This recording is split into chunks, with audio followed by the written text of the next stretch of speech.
혹시 여러분 집안에 절대로 남에게 주면 안 되는 물건이 있다는 말 들어보셨습니까? 이상한 말처럼 들리시지요? 우리는 어릴 때부터 아끼지 말고 나누어라 그렇게 배우고 자라지 않았습니까? 그런데 저는 한평생을 사람들 곁에서 살아오며 정말 이상한 일들을 너무 많이 보았습니다. 좋은 마음으로 물건을 나눈 그날 이후로 이상하게 일이 꼬이고 돈이 새어나가고 마음이 무너지는 분들이 있었습니다. 반대로 작은 물건 하나도 함부로 내어주지 않는 분들은 노후가 더 평온하고 단단하셨습니다. 처음에는 그저 우연이라고 생각했습니다. 그런데 같은 일이 100번, 1000번 반복되면 그것은 더 이상 우연이 아닙니다. 그것은 삶의 이치입니다.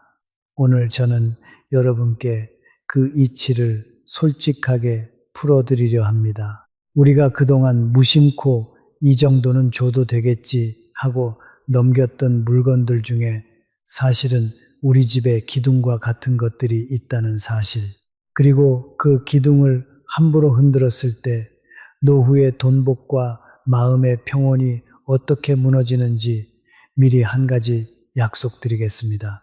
오늘 이야기는 미신이 아닙니다.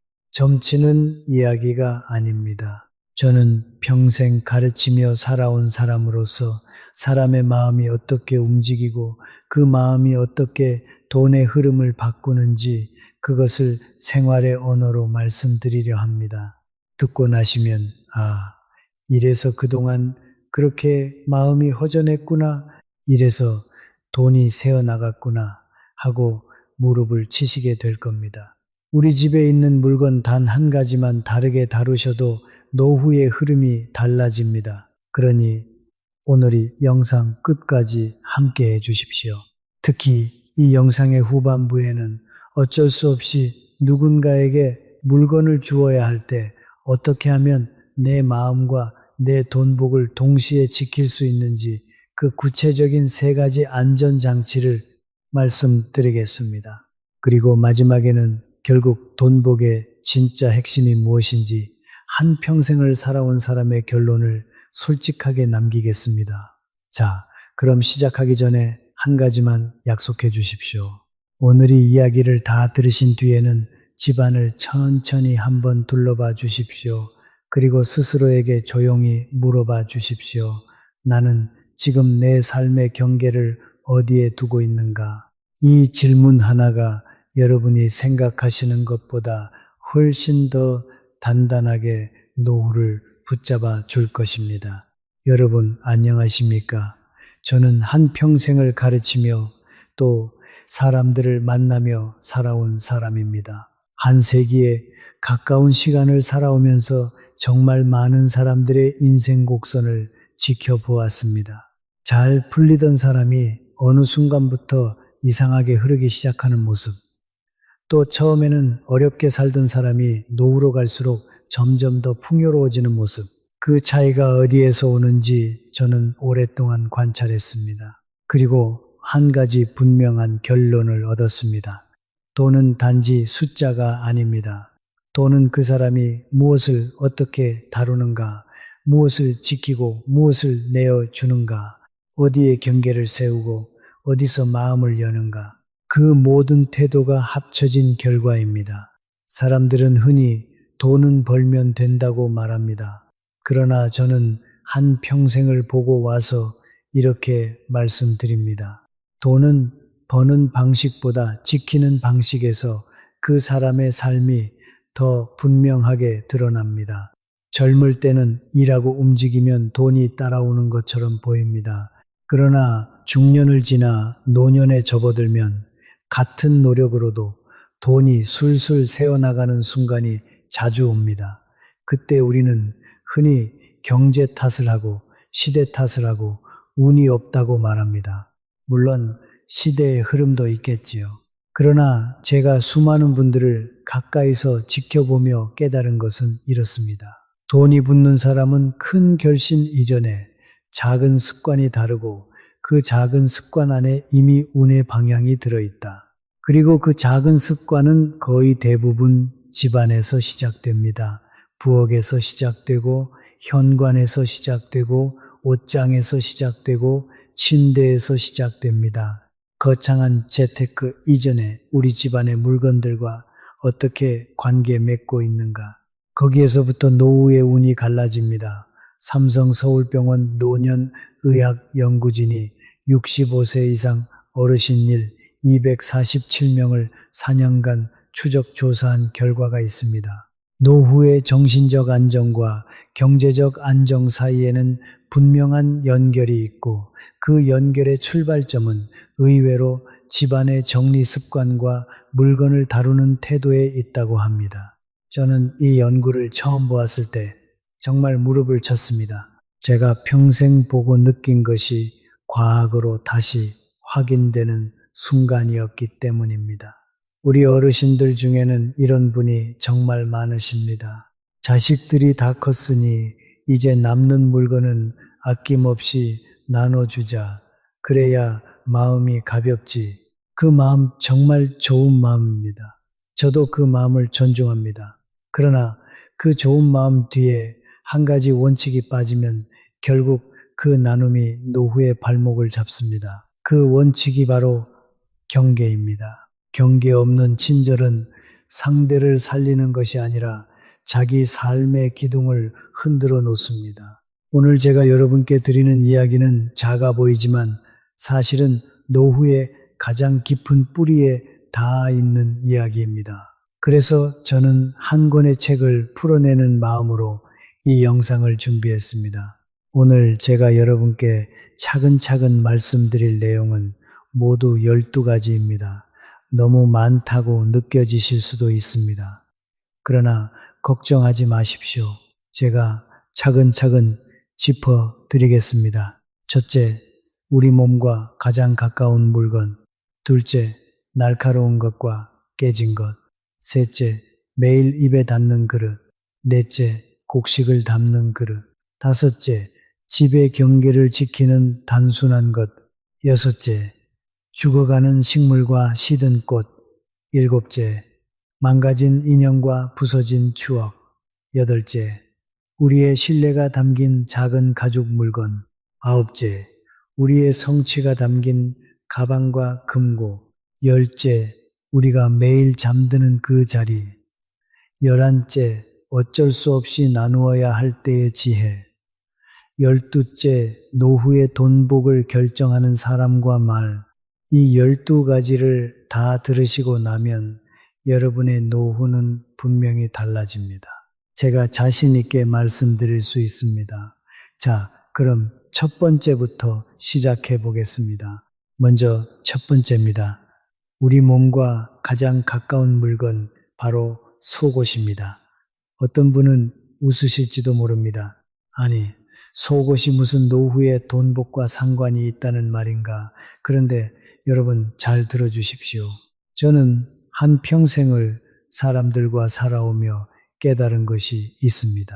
사람의 삶이 크게 무너지는 일은 거의 대부분 아주 사소한 허물에서부터 시작된다는 사실입니다. 큰 재난은 갑자기 오지 않습니다. 작은 균열들이 쌓이고 쌓이다가 어느 날 한꺼번에 터질 뿐입니다. 그 작은 균열들 중에 가장 자주 간과되는 것이 바로 몸과 가장 가까운 물건을 다루는 태도입니다. 속옷은 단순한 천조각이 아닙니다. 우리가 하루를 살아내며 흘리는 땀, 우리의 체온, 피로, 그리고 말로 표현되지 않는 수많은 감정들이 가장 먼저 스며드는 곳이 속옷입니다. 젊을 때는 그저 위생의 문제로만 생각하기 쉽습니다. 그러나 나이가 들수록 우리는 알게 됩니다. 몸이 곧 삶의 기반이라는 것을. 기반이 약해지면 마음이 약해집니다. 마음이 약해지면 판단이 흔들립니다. 판단이 흔들리면 지출이 흔들립니다. 그래서 결국 돈이 새는 방향으로 선택을 하게 됩니다. 저는 이 연결이 결코 과장이 아니라고 봅니다. 몸과 마음과 돈의 흐름은 우리 생각보다 훨씬 가까이 붙어 있습니다. 제가 한 번은 안동에 사시는 유성철 어르신을 만난 적이 있습니다. 올해 73이 되신 분인데 평생 검소하게 사신 참 좋은 분이셨습니다. 그런데 이 어르신께서 이상하게도 노후로 접어든 뒤로 자꾸만 돈이 새어 나간다고 하셨습니다. 큰 사고가 있는 것도 아니고 큰 병이 있는 것도 아닌데 매달 손에 남는 것이 없다는 겁니다. 저는 차근차근 그분의 생활을 여쭤보았습니다.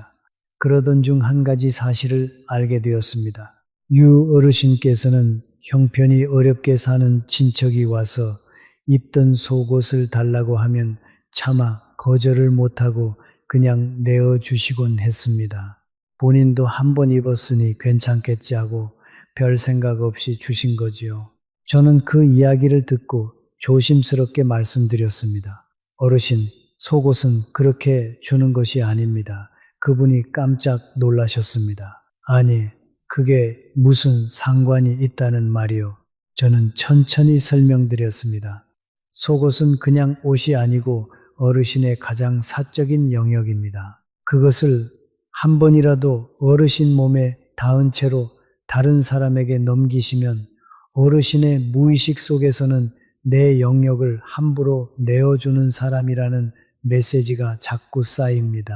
그 메시지가 쌓이고 쌓이면 어디에서 새어나오는지도 모르게 돈이 새는 길이 생깁니다.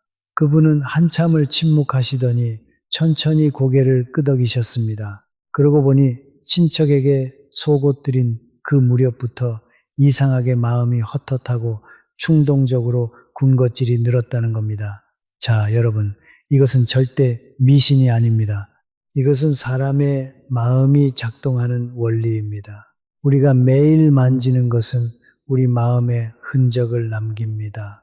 매일 입는 것은 우리 정신의 흔적을 남깁니다. 그 흔적이 모여 우리의 생활 감각이 되고 그 생활 감각이 결국 우리의 소비 패턴을 만듭니다. 그래서 저는 분명히 말씀드립니다. 속옷은 누구에게도 주지 마십시오. 자식이라도 손주라도 가까운 친척이라도 입던 속옷은 절대 넘기지 마십시오. 만약 정말로 누군가에게 도움을 주고 싶으시다면 시장에 가셔서 새 속옷을 사다 드리십시오.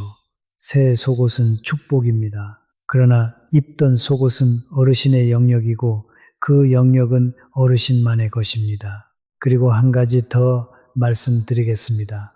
거절할 줄 아는 힘. 이 힘이 노후를 지킵니다.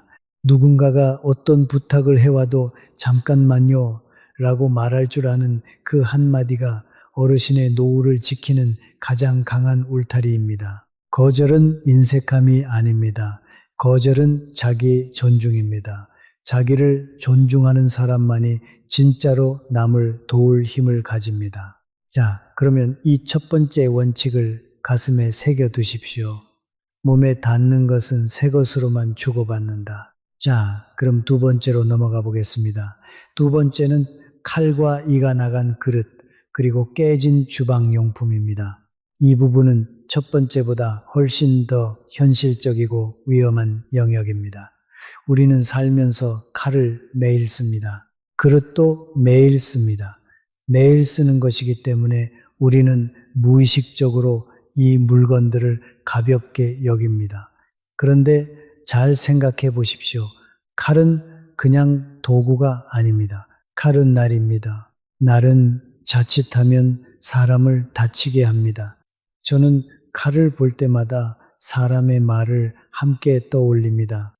사람은 칼보다 말로 더 많이 다칩니다. 칼이 날카로울수록 우리가 조심하듯이 우리의 말이 날카로워질수록 인간관계는 무너지기 쉽습니다. 주방에서 날카로운 칼을 함부로 다루지 않듯이 우리의 삶에서도 날카로운 감정과 말은 함부로 흘려보내지 말아야 합니다. 그런데 문제는 여기서 끝나지 않습니다. 어르신들 중에 이런 분이 정말 많으십니다. 쓰던 칼인데 아직 멀쩡하니 누가 쓰면 좋지. 그렇게 생각하시며 자식이나 친척에게 그냥 주시는 분들, 저는 그 마음을 다 이해합니다. 멀쩡한 물건을 그냥 버리기에 너무 아까우시죠. 그러나 칼은 다릅니다. 옛 어른들이 칼은 함부로 주고받는 것이 아니다 라고 하신 말씀에는 깊은 뜻이 있습니다. 칼은 자르는 도구입니다. 자른다는 것은 단지 채소나 고기를 자르는 의미를 넘어 인연을 자른다는 상징을 가집니다. 그래서 옛 어른들은 가까운 사이에 칼을 그냥 주는 것을 꺼리셨습니다. 그것이 단지 미신이라고만 생각하지 말아 주십시오. 그것은 우리 조상들이 수백 년에 걸쳐 사람과 사람 사이의 관계를 지키기 위해 쌓아온 지혜입니다. 그리고 현실적으로 보아도 남에게 칼을 그냥 줄 때는 책임이 따릅니다. 상대가 그 칼을 쓰다가 다치면 어떻게 됩니까? 마음이 불편하지 않습니까? 그러니 칼은 가능하면 나누지 마십시오. 만약 정말로 안 쓰는 칼이 있다면 안전하게 신문지에 잘 싸서 따로 처리하시는 것이 좋습니다.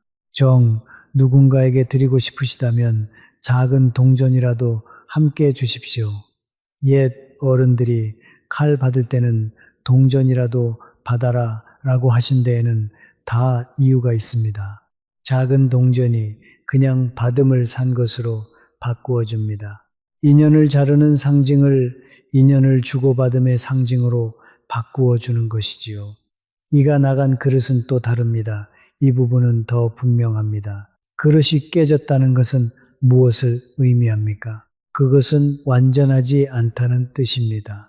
사람의 삶도 완전하지 않습니다. 우리 모두 부족함을 안고 살아갑니다.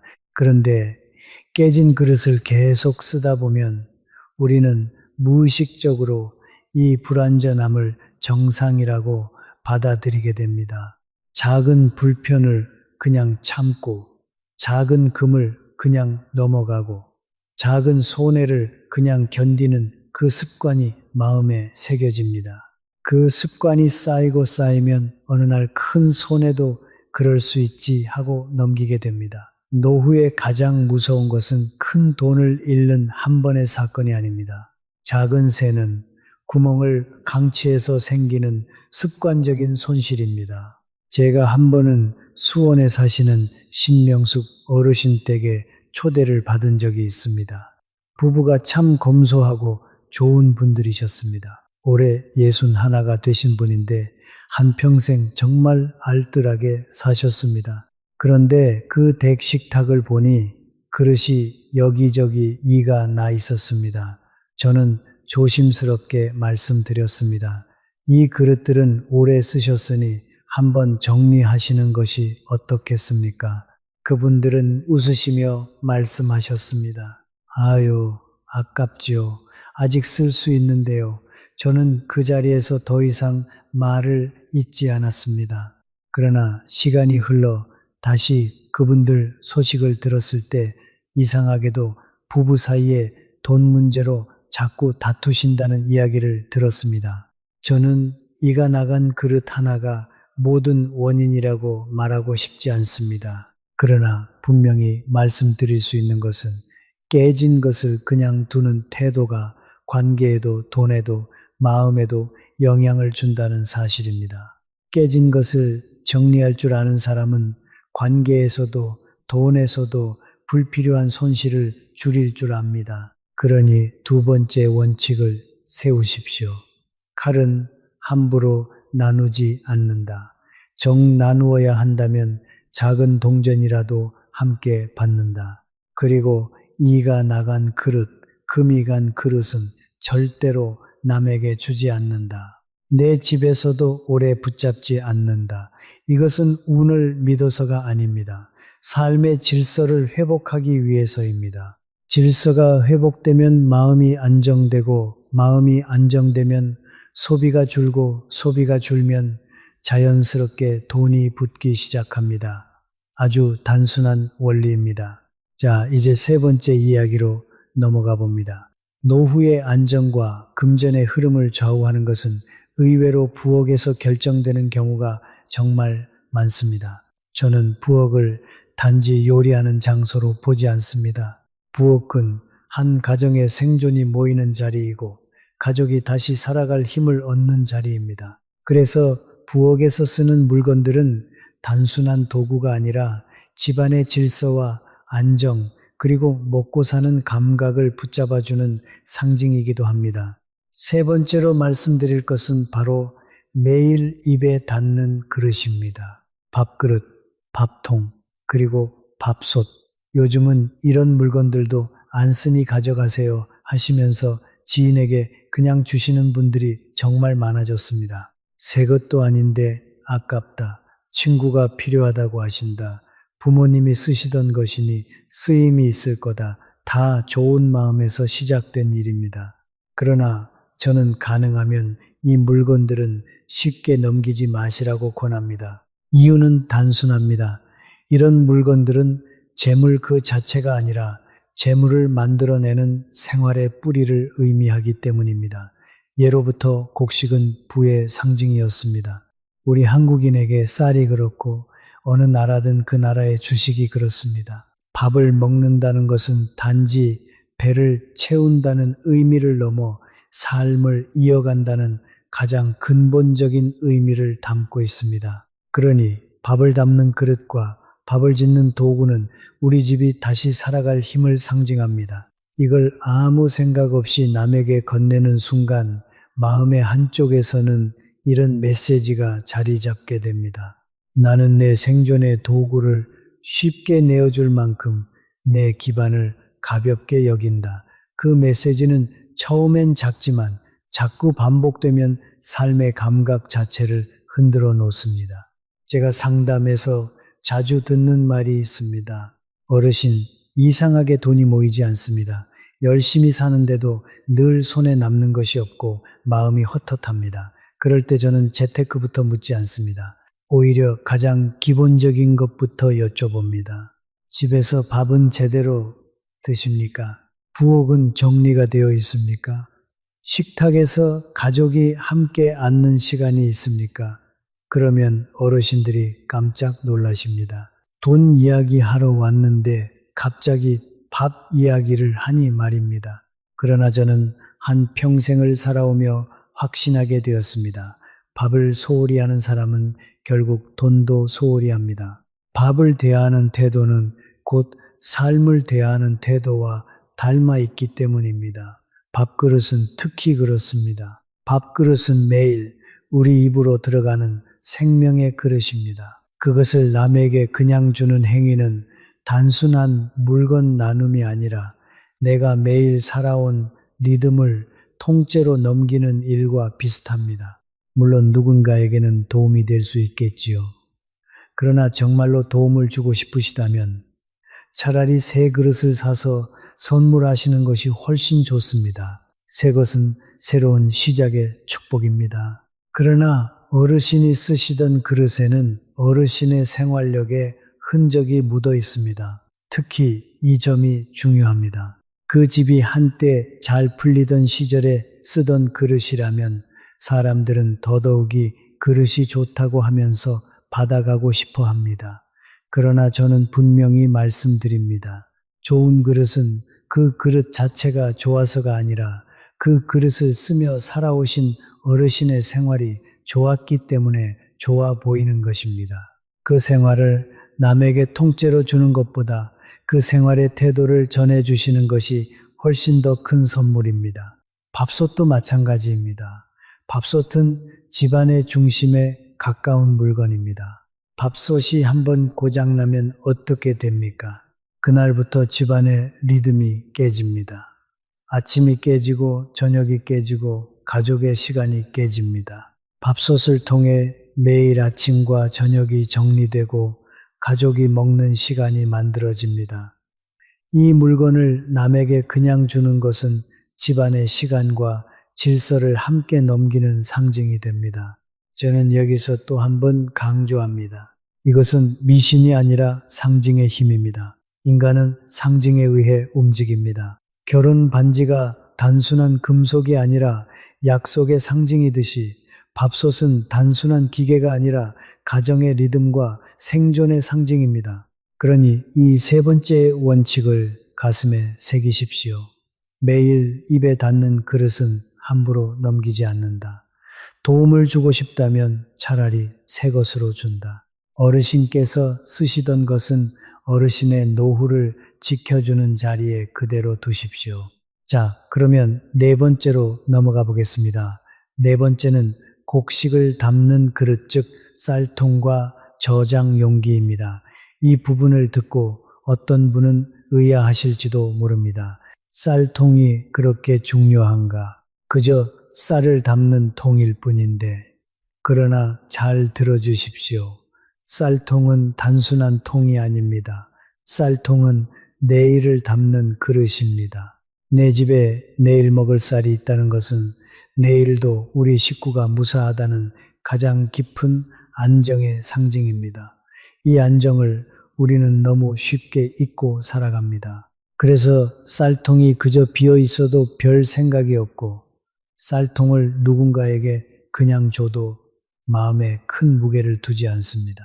그러나 쌀통이 비어 있는 집은 이상하게도 마음이 헛헛합니다. 그 헛헛함은 결국 충동 구매로 이어지기도 하고 관계에서 쓸데없는 지출을 만들기도 하며 스스로를 탓하는 감정으로 번지기도 합니다. 돈이 빠져나가는 길은 여러 가지가 있지만 그 시작은 거의 대부분 마음의 불안에서 옵니다. 제가 대전에 사시는 이영호 어르신을 만난 적이 있습니다. 71살이 되신 어르신이셨는데 노후 자금 때문에 마음이 많이 무거우셨습니다. 그분의 댁을 방문했을 때 저는 부엌의 쌀통을 한참 바라보았습니다. 쌀통 안에 쌀이 거의 없었고 쌀통 자체도 뚜껑이 헐거워져서 한쪽으로 기울어져 있었습니다. 저는 조심스럽게 여쭈었습니다. 어르신, 쌀은 늘 이렇게 조금만 두고 사십니까? 그분은 못쓰게 하시며 답하셨습니다. 사봤자 늙은 부부 둘이 다 못 먹어서 그냥 그때그때 사다 먹어요. 저는 그분께 한 가지를 권해드렸습니다. 쌀통을 새 것으로 바꾸시고 늘 어느 정도의 쌀이 차 있도록 채워두시라고 너무 많은 쌀을 사두시라는 것이 아닙니다. 다만 쌀통이 늘 어느 정도 차 있는 그 모습이 어르신의 마음에 내일은 무사하다는 안정을 매일 새겨줍니다. 그분은 반신반의하시면서도 시키신 대로 해보시겠다고 하셨습니다. 그리고 두어 달 뒤에 연락이 왔습니다. 어르신, 이상하게도 마음이 차분해지고 충동적으로 사던 군것질이 줄었습니다. 그게 정말 그것 때문입니까? 저는 웃으며 말씀드렸습니다. 그건 쌀통의 기적이 아니라 어르신께서 매일 보시는 풍경이 어르신 마음을 바꾸어 준 것입니다. 저장 용기도 마찬가지입니다. 김치통, 장단지, 곡식통 이런 것들은 모두 우리 집안의 저장과 안정을 상징합니다. 저장이 있다는 것은 곧 내일이 있다는 뜻입니다. 그래서 저는 이런 저장 용기들도 함부로 남에게 넘기지 마시라고 권합니다. 특히 그 저장 용기에 오랫동안 우리 집에 김치가 담겼고 우리 집에 장이 담겼다면 그것은 단순한 용기가 아니라 우리 집에 시간이 담긴 그릇입니다. 그 시간을 함부로 넘기지 마십시오. 자, 그러면 네 번째 원칙을 세우십시오. 곡식을 담는 그릇과 저장 용기는 늘 정돈되어 있어야 한다. 비어 있어도 새 것이라야 하고 가득해도 정리되어 있어야 한다. 그리고 함부로 남에게 넘기지 않는다. 만약 정말로 필요한 분이 계시다면 차라리 새 통을 사서 선물해 드리십시오. 새 통에 어르신의 마음을 담아 드리는 것이 훨씬 더 따뜻한 선물이 됩니다. 자, 이제 다섯 번째 이야기로 넘어가 보겠습니다. 다섯 번째는 어쩌면 가장 많은 분들이 그것까지라고 물으실 만한 주제입니다. 그러나 제가 보기에는 노후의 안정과 마음의 경계를 지키는 데에 매우 중요한 물건입니다. 바로 소금입니다. 소금은 너무 흔해서 우리가 그 가치를 잊기 쉽습니다. 그러나 흔한 것이야말로 우리 삶의 뼈대를 이룹니다. 밥이 그렇고 물이 그렇고 공기가 그렇습니다. 소금도 마찬가지입니다.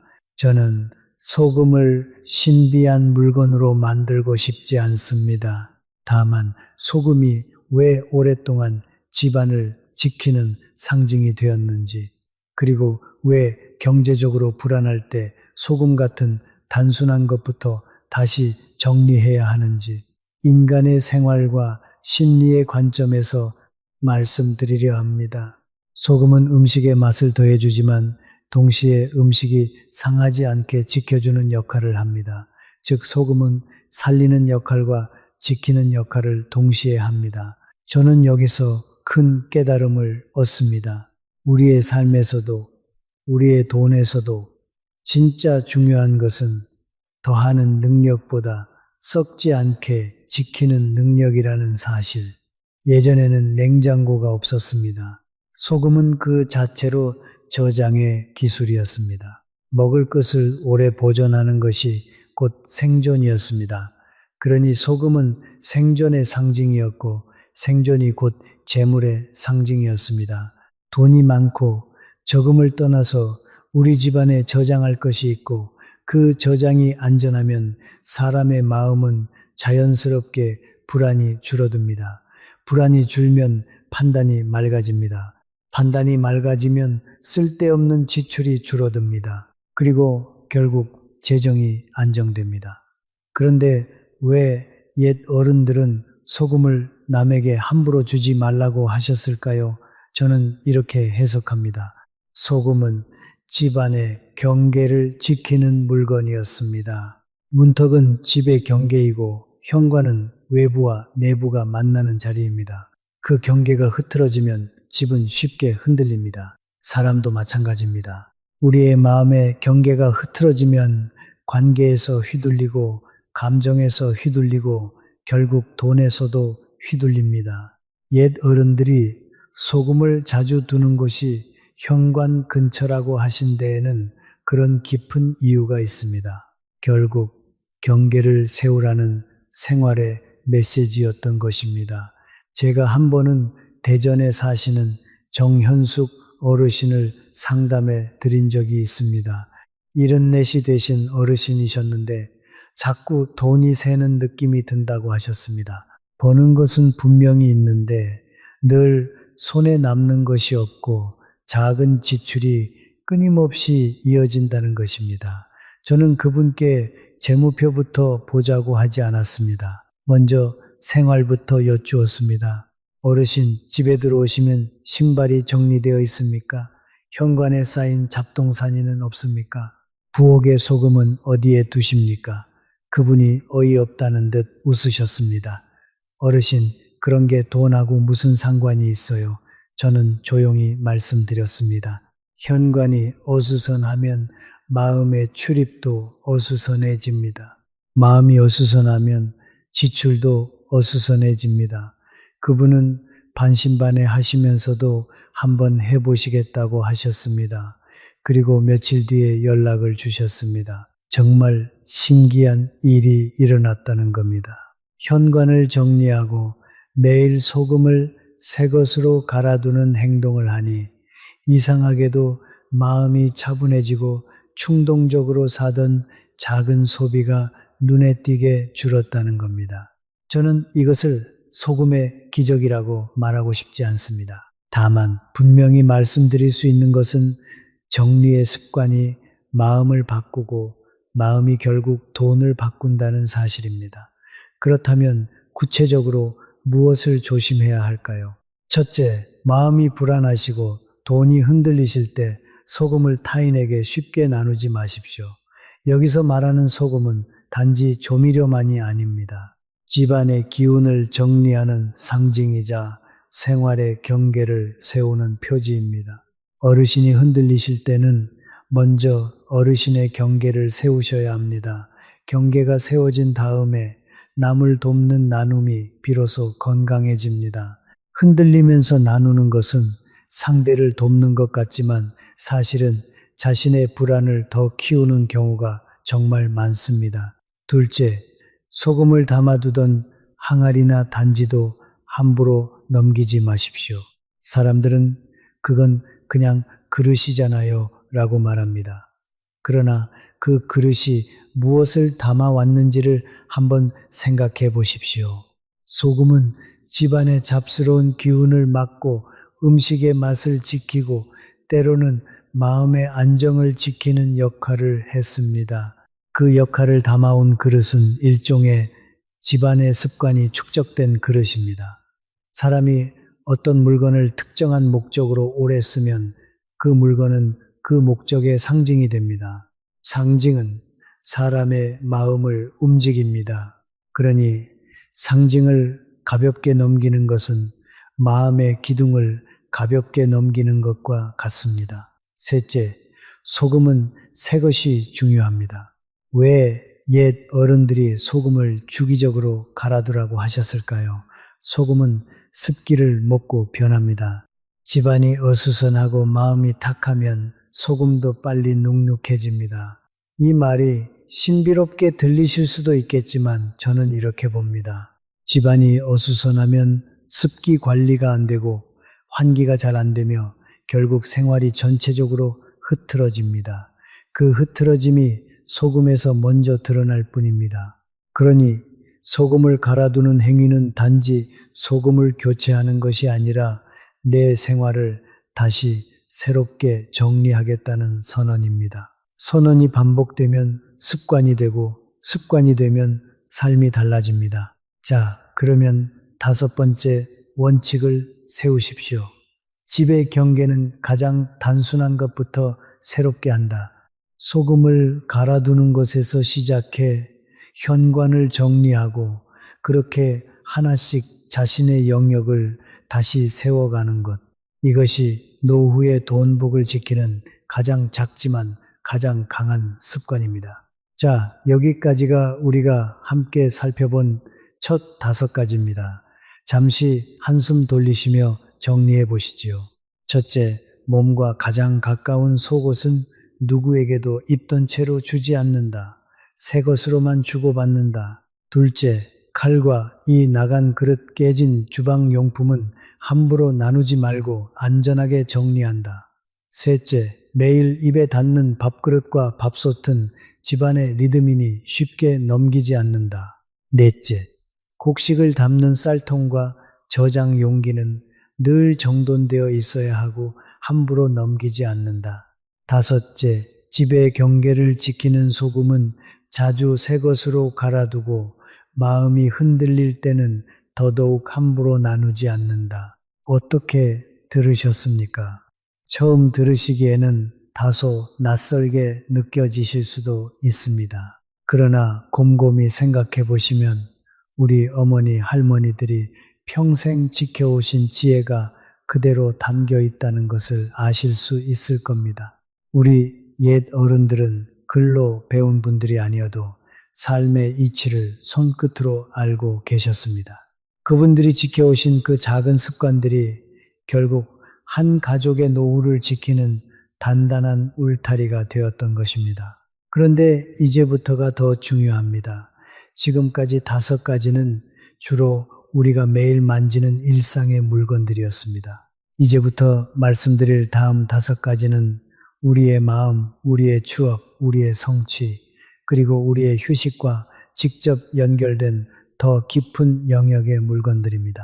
시든 식물과 죽은 꽃, 망가진 인형, 우리의 신뢰가 담긴 지갑, 우리의 성취가 담긴 가방과 금고, 그리고 우리가 매일 잠드는 침대까지 이 영역들은 첫 5가지보다 훨씬 더 사람의 마음 깊은 곳을 건드립니다.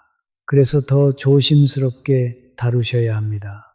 자, 잠깐 한숨 돌리신 다음 함께 다음 이야기로 넘어가 보겠습니다. 자, 잠시 첫 5가지에 대해 한 가지를 더 말씀드리고 싶습니다.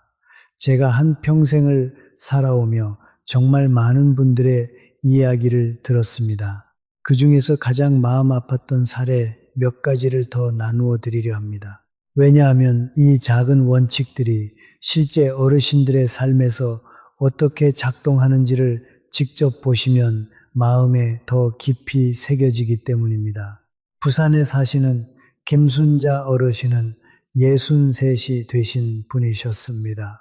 평생을 시장에서 작은 가게를 운영하며 자식 둘을 키우신 강한 분이셨습니다. 그분께서 한 번은 저에게 이런 말씀을 하셨습니다. 어르신, 저는 정말 평생을 아끼며 살았는데 왜 이렇게 노후가 자꾸 흔들리는지 모르겠습니다.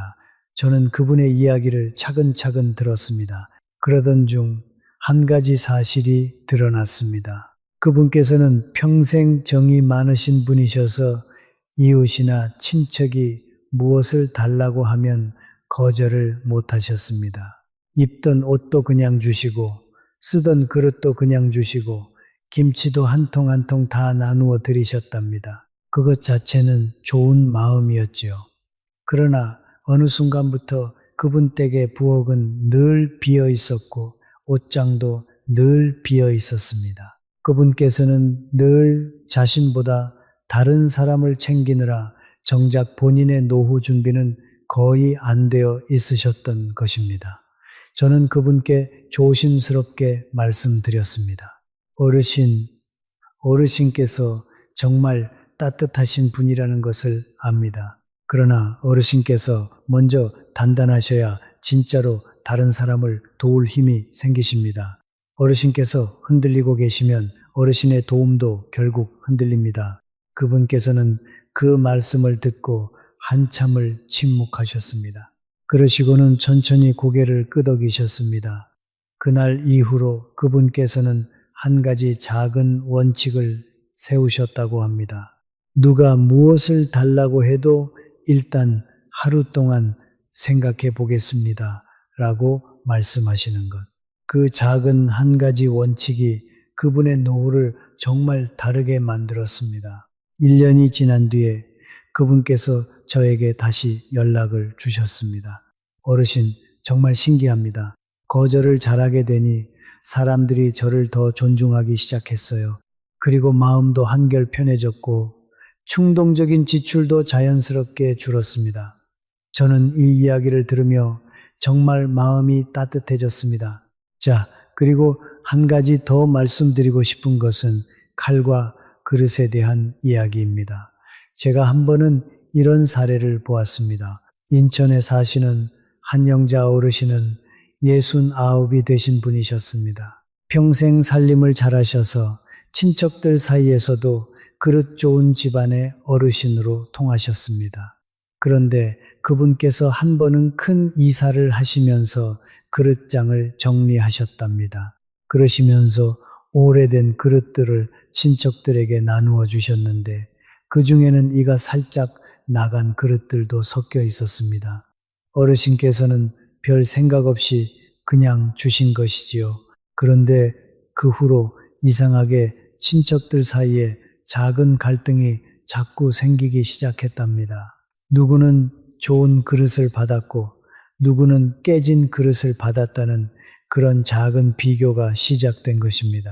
어르신께서는 그 후에 정말 많이 후회하셨습니다.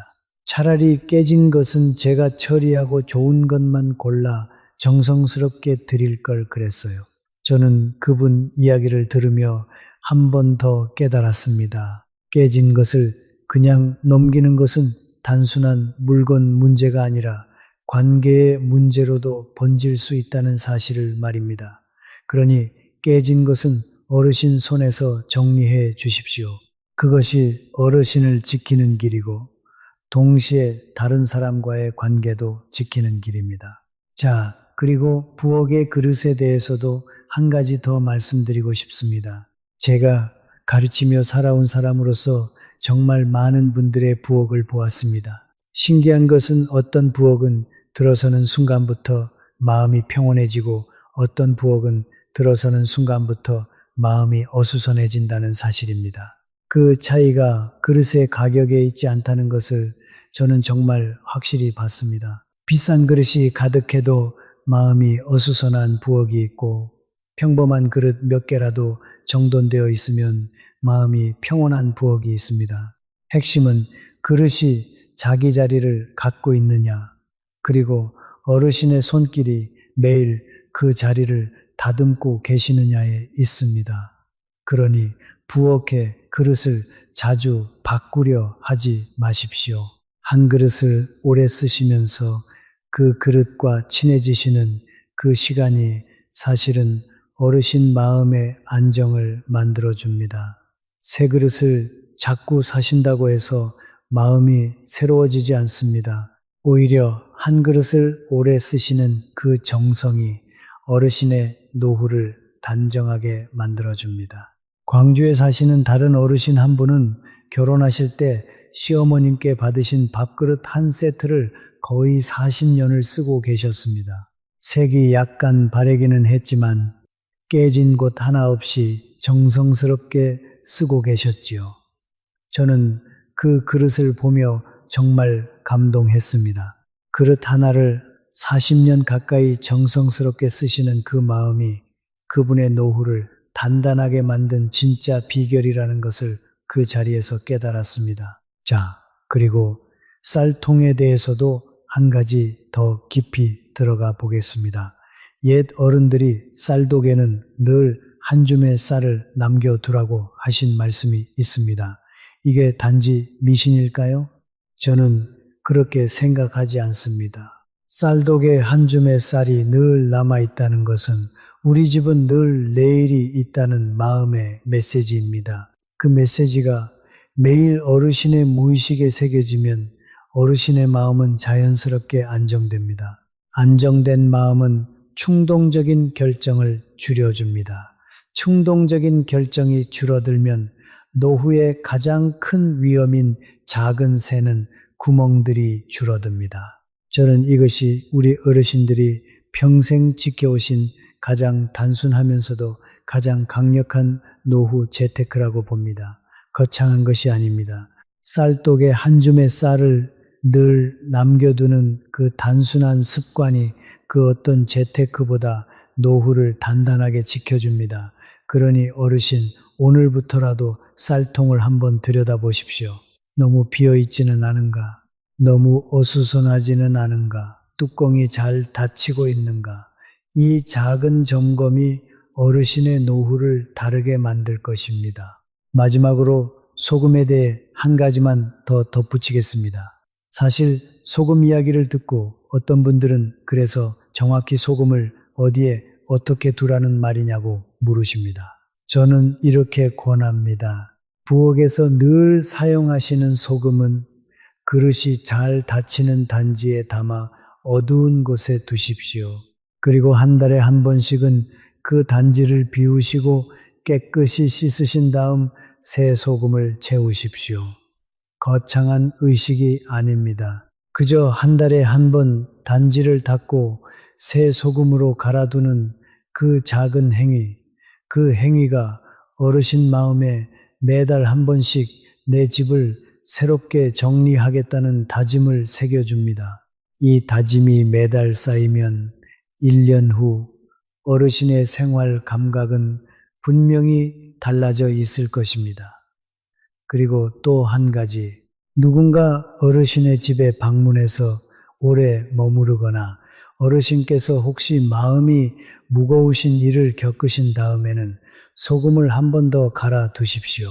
이것은 미신이 아니라 어르신 마음의 정리입니다. 무거운 일이 있으셨다면 그 무게를 손끝으로 내려놓으시는 의식이 필요합니다.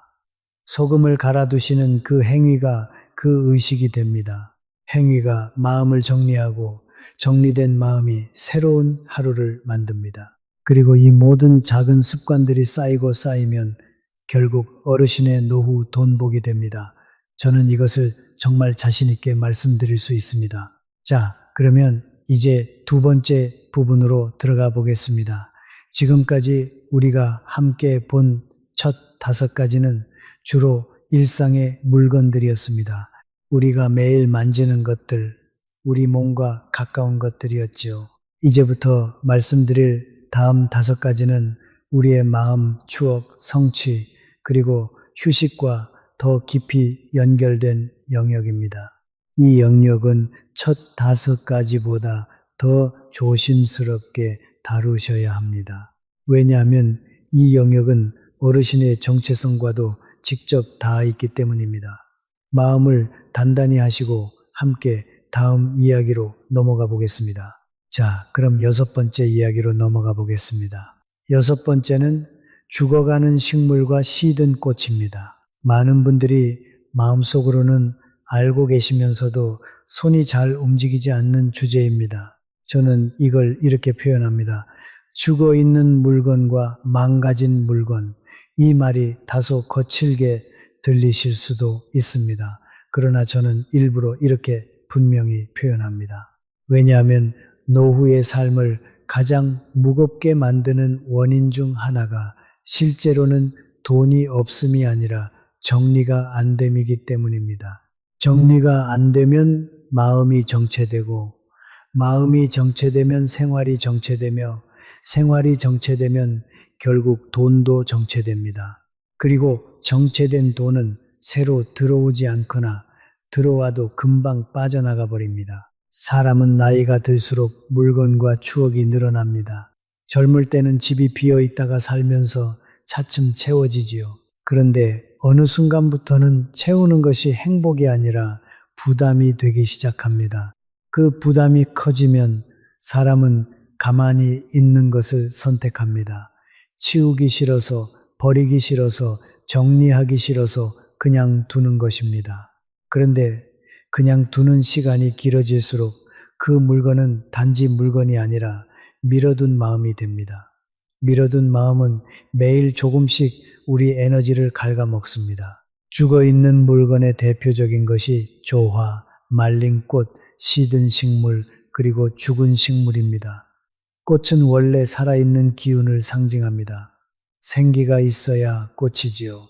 그런데 죽은 꽃을 오래 두면 집안의 분위기가 어두워집니다. 많은 분들이 장식인데 뭐 어때라고 말씀하십니다. 그러나 장식이야말로 우리 마음에 가장 직접적으로 영향을 줍니다. 우리는 눈으로 보고 눈으로 분위기를 들이마십니다. 집에 들어왔을 때 가장 먼저 보이는 것이 시든 식물이라면 우리의 무의식은 그 메시지를 그대로 받아들입니다. 이 집은 생기가 줄었다. 그 메시지는 나도 모르게 우리 몸을 무겁게 하고 의욕을 떨어뜨리고 결국 생활의 리듬을 느리게 만듭니다. 제가 광주에 사시는 박정숙 어르신을 만난 적이 있습니다. 71가 되신 어르신이셨는데 자식들이 다 출가하고 부부 둘이 사시는 댁이었습니다. 거실에 들어서니 한쪽 구석에 큰 화분이 하나 있었는데 잎이 거의 다 갈색으로 시들어 있었습니다. 저는 조심스럽게 여쭈었습니다. 어르신, 이 화분은 언제부터 이 모습이었습니까? 그분은 멋쩍게 웃으시며 말씀하셨습니다. 한 1년 됐네요. 자꾸 죽어가는데 차마 버리기는 그래서요. 저는 그분께 말씀드렸습니다. 어르신, 이 화분이 보이는 자리에 매일 앉으시면 어르신의 마음도 매일 조금씩 그 화분과 같은 색이 됩니다.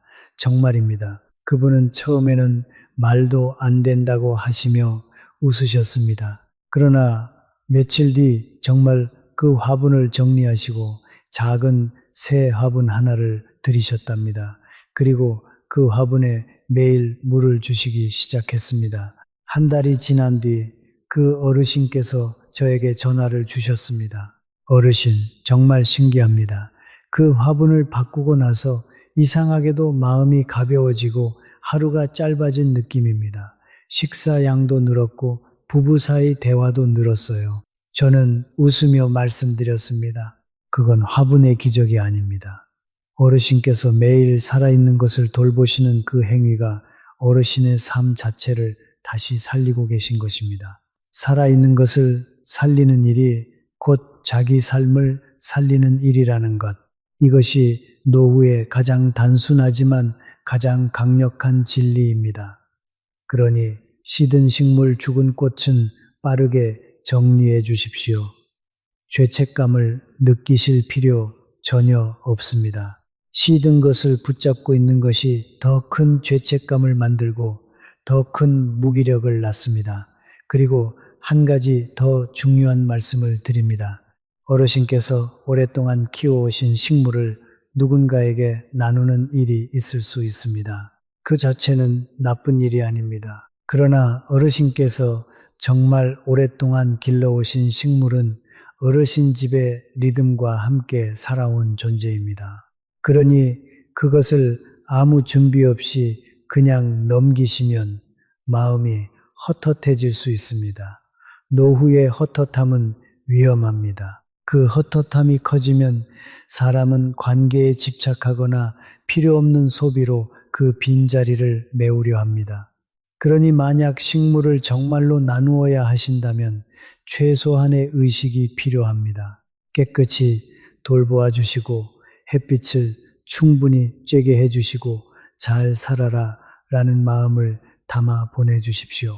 그리고 가능하시면 작은 교환을 하십시오. 작은 화분을 보내시면서 작은 과일이라도 작은 정성이라도 받으십시오. 그 교환이 어르신의 마음을 지켜줍니다. 자, 6번째 원칙을 세우십시오.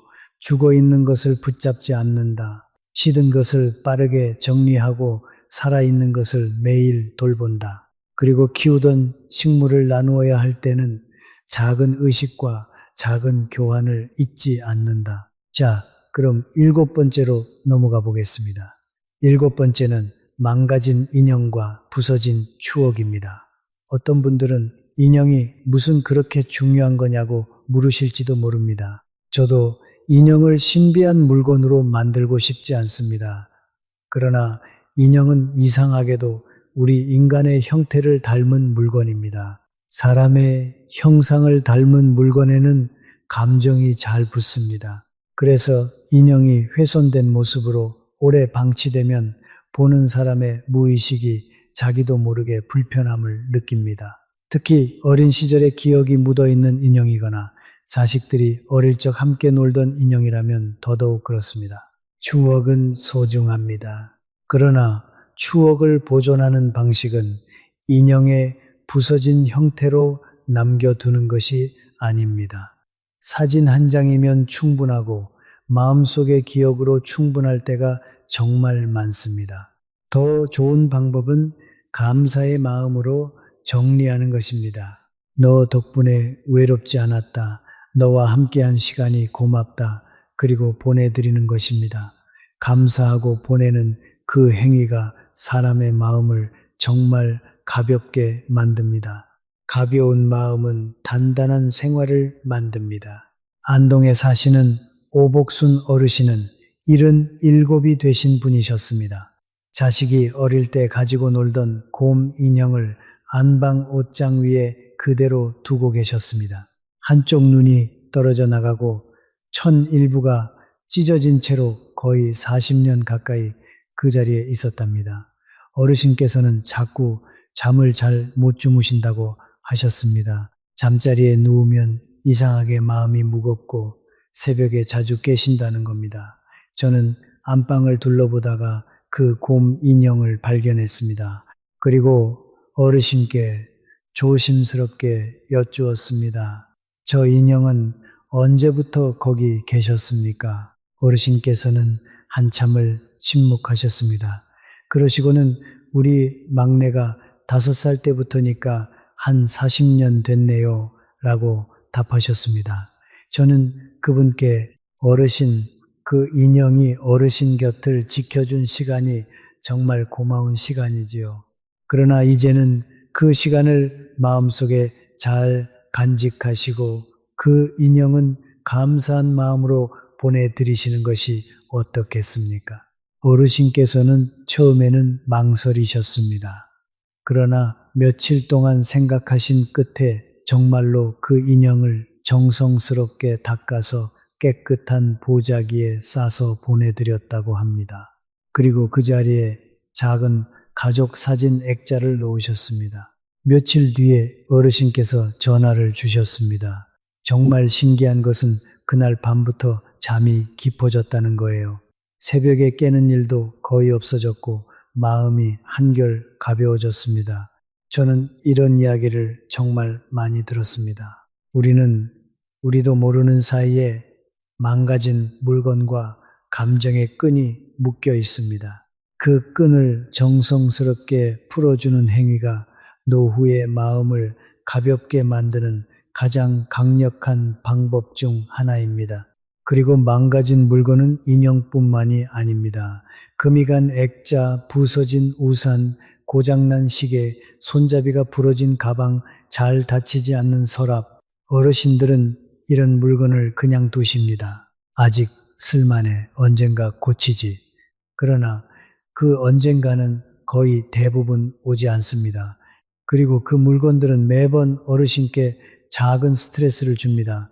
잘 닫히지 않는 서랍을 밀어 놓으실 때마다, 고장난 스위치를 눌러도 불이 잘 안 켜질 때마다 사람은 무의식적으로 짜증을 저장합니다.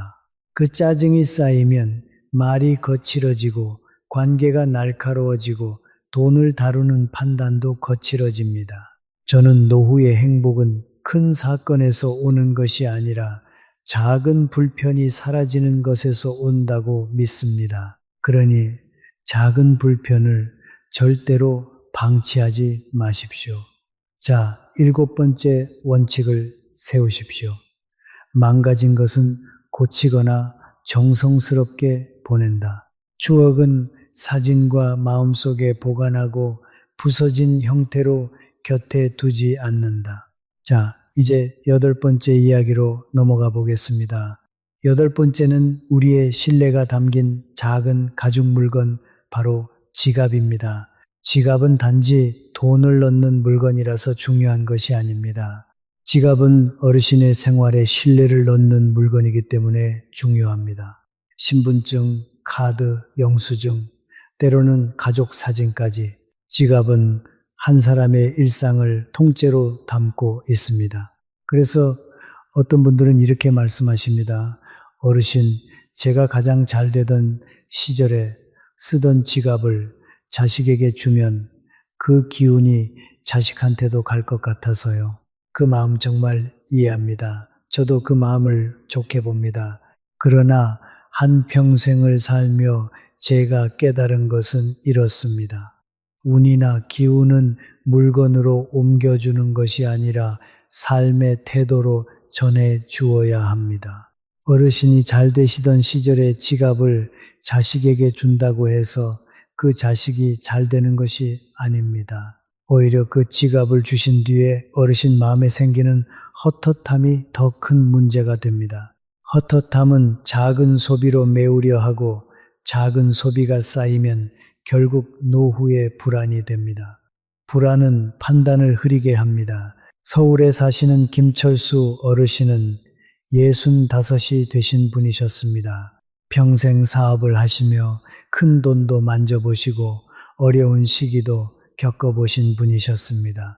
그분께서는 특히 한 지갑을 오랫동안 쓰셨습니다.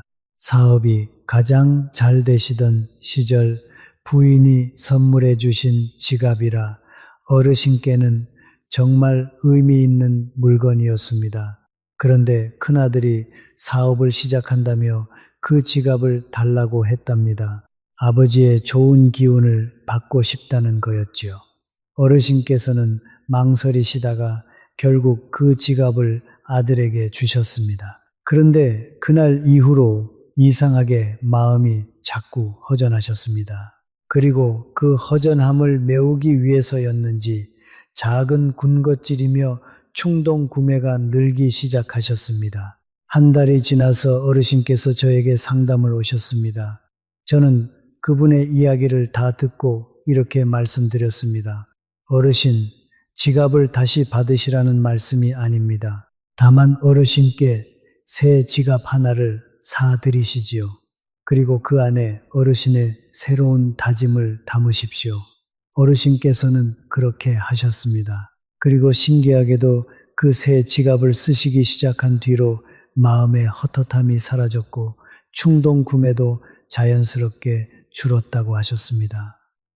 자, 여러분, 그래서 저는 이렇게 권합니다. 지갑을 선물하고 싶으시다면 반드시 새 지갑을 선물하십시오. 새 것은 새로운 시작의 축복입니다. 그러나 어르신이 쓰시던 지갑은 어르신 인생의 한 구간을 통째로 품고 있는 물건입니다. 그것은 기념으로 잘 간직하시거나 정성스럽게 정리하시는 것이 좋습니다. 그리고 지갑을 새 것으로 바꾸시는 일도 함부로 자주 하시면 안 됩니다. 지갑은 어르신의 생활에 리듬과 신뢰가 쌓이는 곳입니다. 너무 자주 바꾸시면 그 신뢰가 자리 잡을 시간이 없어집니다. 한 지갑을 두어 해 잘 쓰시고 정말 바꾸실 때가 되면 정성스럽게 새 것으로 옮겨가시는 것이 좋습니다. 자, 8번째 원칙을 가슴에 새기십시오. 지갑은 새 것으로만 선물하고 쓰시던 지갑은 어르신의 삶의 한 구간으로 잘 간직한다. 자, 그럼 9번째 이야기로 넘어가 보겠습니다. 9번째는 우리의 성취가 담긴 가방과 우리의 안전이 담긴 금고입니다. 가방은 지갑보다 더 큽니다. 더 크다는 것은 단지 크기만의 문제가 아닙니다. 가방은 어르신의 삶의 영역을 담는 그릇입니다. 서류를 넣고 약을 넣고 우산을 넣고 때로는 가장 아끼는 물건을 넣습니다. 즉 가방은 어르신의 생활의 범위를 담는 그릇입니다. 그래서 한참 번성하시던 시절의 가방을 누군가에게 좋은 의미로 넘기시는 분들이 계십니다. 저는 그런 경우를 정말 여러 번 보았습니다. 그리고 그 다음에는 꼭 이런 말씀이 따라옵니다. 어르신, 그때부터 이상하게 일이 손에 안 잡힙니다. 저는 그 원인을 가방 탓으로 돌리고 싶지 않습니다. 다만 그 행위가 사람의 심리를 분명히 흔들 수 있다는 점을 말씀드리는 것입니다. 어르신께서 오랫동안 들고 다니며 어르신의 성취와 책임을 품어 온 가방을 내어주시는 그 순간 어르신의 무의식은 그것을 정리가 아니라 이탈로 받아들일 수 있습니다. 아직 내 삶이 정리되지 않았는데 내 성취의 그릇을 먼저 내어준 듯한 그 미묘한 느낌. 전주에 사시는 윤정희 어르신은 65이 되신 분이셨습니다. 평생 작은 가게를 운영하시며 자식 셋을 다 키워내신 강한 분이셨습니다. 그분이 가장 잘 되던 시절에 늘 들고 다니시던 가방이 있었습니다. 그런데 며느리가 그 가방을 보고는 어머니 그 가방 정말 좋아 보이세요. 저 주시면 안 돼요 라고 했답니다. 어르신께서는 며느리를 아끼는 마음에 그 가방을 그냥 주셨습니다. 그런데 그 후로 이상하게 가게 매상이 줄었고 어르신 마음도 자꾸 허전했답니다. 저는 그분께 말씀드렸습니다. 어르신, 그 가방을 다시 받으시라는 것이 아닙니다. 다만 어르신께 새 가방 하나를 사 드리십시오. 어르신의 새로운 시간을 담을 새 가방, 어르신께서는 그렇게 하셨습니다. 그리고 그 새 가방을 들고 가게에 나가신 첫날부터 이상하게 마음이 다시 단단해지셨다고 하셨습니다. 그러니 가방도 마찬가지입니다. 선물은 새 것이 가장 좋습니다. 중고라도 상태가 좋다고 해서 어르신이 쓰시던 것을 성공의 상징처럼 주시는 것은 피하시는 편이 안전합니다. 그 다음은 금고입니다. 금고는 말할 것도 없습니다. 금고는 지켜야 할 것을 지키는 상징입니다. 누구나 금고를 쓰는 이유는 단순합니다. 중요한 것을 안전하게 보관하기 위해서입니다. 그런데 그 금고를 남에게 주시는 그 순간 어르신의 무의식은 내가 지키던 안전을 함께 넘긴다는 느낌을 받을 수 있습니다. 그리고 그 느낌은 생활의 경계를 약하게 만듭니다. 구미에 사시는 조병철 어르신은 69이 되신 분이셨습니다. 평생 직장 생활을 하시고 정년 퇴직을 하신 후 작은 사업을 시작하셨습니다. 그분께서는 사업 초기에 쓰시던 금고를 친한 후배에게 그냥 주셨다고 합니다. 더 이상 쓰지 않는다는 이유로요. 그런데 그 후로 이상하게 새로 시작하신 사업이 자꾸 막혔습니다. 저는 그분께 말씀드렸습니다. 어르신, 정말로 후배를 돕고 싶으시다면 쓰시던 금고를 그냥 주시는 것이 아니라 후배가 새 금고를 살 수 있도록 작은 도움을 보태주시는 편이 훨씬 좋았을 것입니다.